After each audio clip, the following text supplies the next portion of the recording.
Georgia is the presenter for the When I'm 64 series, and her topic is on nutrition, your secret weapon to truly affordable health care.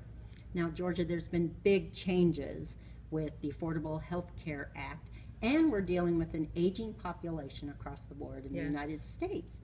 So can you tell us how the affordable changes in the Affordable Health Care Act and an aging population, how can they start to take ownership in their nutrition and any future potential prevention of whatever might happen down the road? Great lead-ins there, because you're saying ownership and prevention, and those are two key words at what the hope is that the change in healthcare does for this country, is make us all have more ownership of our health, so take control of our health through prevention.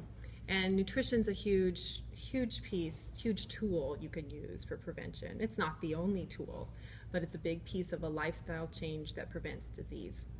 And depending on what experts you look at, as far as research supporting nutrition's role in preventing disease, you can see people citing as much as 60% of the diseases in this country can be prevented through nutrition interventions, 60%, and up to 80% of diseases in this country could be prevented with lifestyle changes, with nutrition being a piece of that.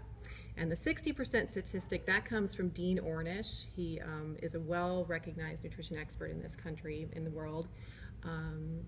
And then the 80% of diseases could be prevented. That's from Dr. Katz. He is the director of Yale's Preventative Medicine department.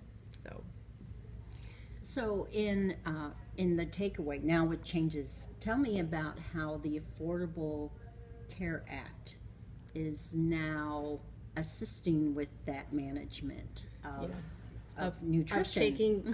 So the Affordable Care Act has a TRICARE approach, so 3 approaches to it, and one of those is improving prevention coverage. One is cost control. We got to get control of our costs in this country. And the other one is access and quality of care. So those are the 3 kind of pillars to the Affordable Care Act.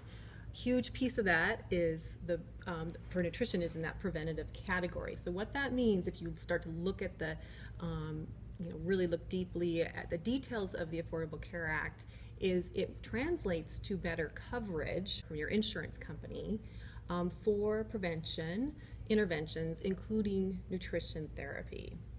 And as a registered dietitian for 17 years now, to me that is hopeful and exciting to finally have, I feel like, nutrition be recognized, at least from a health insurance perspective, that it matters. And we have enough research now supporting that it really does matter what you eat. Surprisingly enough, we needed a lot of research to get there, and we're there.